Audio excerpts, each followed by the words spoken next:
দাদা, আর একটু জোরে জোরে হাঁটো না, বড্ড খিদে পেয়েছে। হ্যাঁ, সারাদিন খেতে কাজ করে আমারও কিন্তু খিদে পেয়েছে। তা আজ কোন বউ?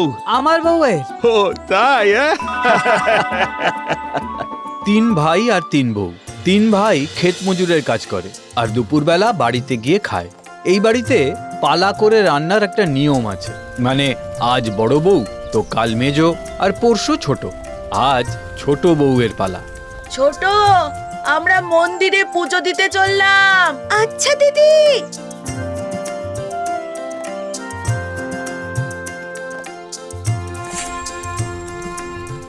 মা, মাগো, গায়ে বড় জ্বালা মা।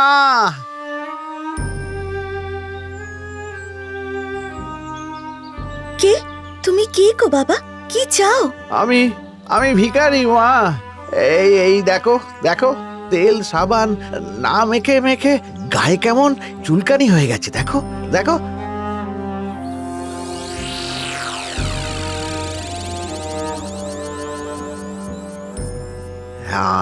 আমায় একটু তেল দেবে?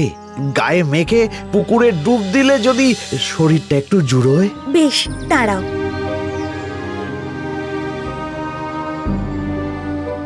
নাও, ভালো করে তেল মেখে স্নান করে এসে এখানেই দুটি খেয়ে যেও বাবা, না হলে গৃহস্থের অকল্যাণ হবে। বেশ মা, তাই হবে।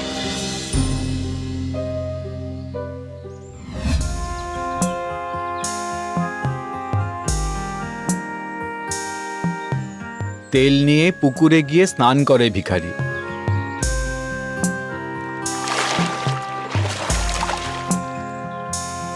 তারপর কয়েকটা কচু পাতা ছিঁড়ে কাঠি গুঁজে তৈরি করে থালা।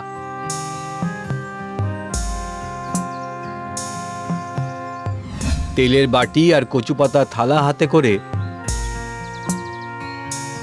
ফিরে আসে রান্নাঘরের জানলায়। মা, এসো বাবা।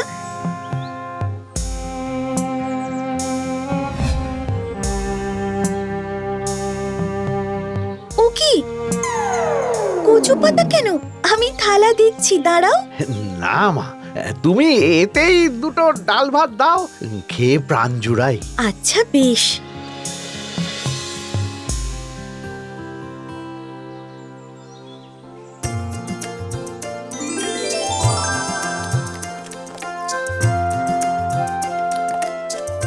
আর একটু ভাত দেবো বাবা? না মা, না, পেট আর মন দুই ভরে গেছে।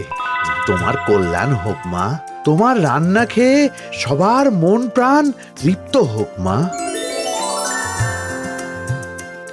যাওয়ার আগে তার হাতের পাতা আস্তা কুঁড়ে না ফেলে রান্নাঘরের বাইরের চালে গুঁজে রাখে।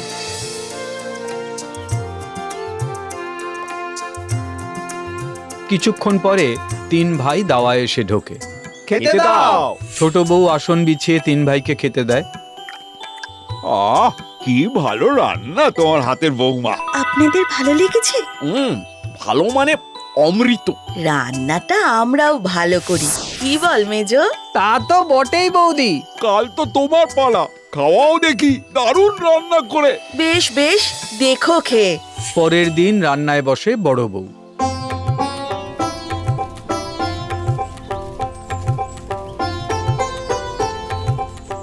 আগের দিনের মতন আবার আসে সেই বৃদ্ধ ভিখারি। ও মা, মাগো, একটু তেল দেবে মা? তেল কেন? তেল কি সস্তা নাকি? যাও অন্য বাড়ি দেখো গে, যাও তো। গরিব ভিখারিকে একটু তেল দিলে, দুমুঠো ভাত দিলে তোমার মঙ্গল হবে মা। আরে এ তো মহা জ্বালা, কেবল ঘ্যান ঘ্যান করছে। এই নাও তেল। অবেলায় ভিখারিকে এমন করে তাড়াচ্ছ মা? তোমার ভাগ্য ভালো যে তোমাকে মেরে তাড়াচ্ছি না। বেরো দেখি। আমার বলে সৃষ্টি রান্না বাকি। যাচ্ছি মা, যাচ্ছি। তবে যাদের জন্য রান্না করছো তারা আজ খেতে পাবে কি? মরণ, এত রান্না করছি তো খেতে পাবে না কেন শুনি? দেখো যদি পায়। সব কি উবে যাবে নাকি? হ্যাঁ, যত সব। সময় যায়, নানা কাজের মধ্যে ভিখারির কথা ভুলে যায় বড় বউ। খেতে দাও। হ্যাঁ বসো, আসন পেতে দিচ্ছি। ছোট বউয়ের মতো আজ বৌদি আমাদের খাইয়ে মুগ্ধ করে দেবে বলেছে। ঠিক বলেছো ঠাকুরপো, একটু অপেক্ষা করো, আনছি।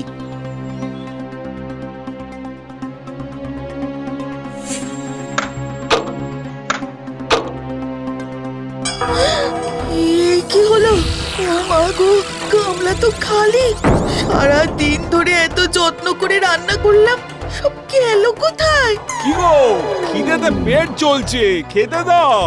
ইস, এতগুলো অভুক্ত মানুষকে আমি এবার কি খেতে দেব? ও বৌদি, কি হলো? হায় হায় হায় হায়, এ কি হলো আমার?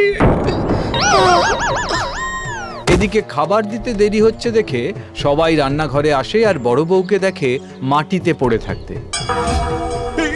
কি কি হলো তোমার? এই ভাই, ভাই জল দে, জল দে।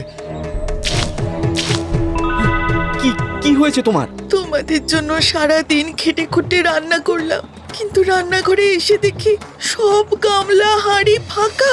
এ কিন্তু তোমার বাজে কথা, আসলে রান্নাই করনি তুমি। মানে কি বলতে চাইছো? আমি মিছে কথা বলছি? রান্না করলে তাহলে তো কিছু প্রমাণ থাকবে। আহ দাদা, এখন মাথা গরম করো না। আমি বরং বাজার থেকে দই, কলা আর চিড়ে নিয়ে আসি। হ্যাঁ হ্যাঁ হ্যাঁ হ্যাঁ, সেই ভালো, খেতে তো হবে সবাইকেই। পরের দিন আবার মেজ বউয়ের রান্নার পালা। কাল দুপুরে কারোর খাবার জোটেনি, আজ ভালো করে একটু মাংস রান্না করি, এই পাতে দিলে সবাই খুব খুশি হবে। বাহ বাবা বাবা বাবা, ভালোই তো গন্ধ বেরিয়েছে। মা গো, মা, কে? কি চাই? আমি গরিব ভিখারি মা, একটু তেল দেবে? গায়ে মেখে স্নান করব, গাটা বড় ফাটছে। ও বাবা, ভিখারির আবার শখ দেখো। তা স্নান করবে, করোগে যাও। দেশ গায়ে তো আর পুকুরের অভাব নেই, ও সব তেল টেল হবে না। বেশ, তবে দুমুঠো ভাত দাও, বড় খিদে পেয়েছে। ভাত? বলি চাল কি সস্তা, মগ না মেলে? ভিখারিকে দুটি ভাত দিলে তোমার কম পড়বে না মা? আমি আমার ঘরের মানুষদের জন্য রান্না করছি বাপু, বিলনোর জন্য নয়। তুমি গেলে এখান থেকে, গেলে যাও। বেশ, যাচ্ছি, তবে যাদের জন্য করছো তারা খেতে পাবে তো? সময় যায়, ভিখারির কথা ভুলে রান্নায় মন দেয় মেজ বউ। আগের দিনের মতন 3 ছেলে এসে খেতে চাইলে তাদের আসন পেতে বসায় মেজ বউ। ও মাগো মাগো মাগো, এ কি ছাই ভস্য হলো কি করে খাবারগুলো? এ কি সর্বনাশা কাণ্ড! শুনছো? কই গো? কি হলো? ছাই, রাশি রাশি ছাই। ওই দেখো, তোমাদের জন্য বানানো ভাত, মাংস সব ছাই হয়ে গেছে। এ নিশ্চয়ই ছোটর চাল। ও নিশ্চয়ই কিছু একটা করছে। কালকে আমার রান্না উধাও হয়ে গেল, আজ মেজর খাবার ছাই হয়ে গেল। এইসব কি বলছো দিদি? আমি কেন এসব করতে যাব?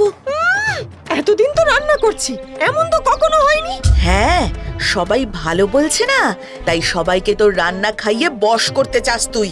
আর প্রমাণ করতে চাস আমরা খারাপ। তোমরা থামো, আরে কি হচ্ছে কি? আচ্ছা দাদা, বাড়িতে কোনো অশুভ কিছুর ছায়া পড়েনি তো? তাই যদি হয়, কাল ছোট বৌমার রান্নাতেও তাই হবে। ছোট বৌমা, কাল তুমি রাঁধবে তো? হ্যাঁ দাদা। রাঁধো, তারপর দেখি কি হয়। পরের দিন রান্না যখন শেষের পথে, তখন বাকি 2 বউ পুকুরে যায় স্নান করতে।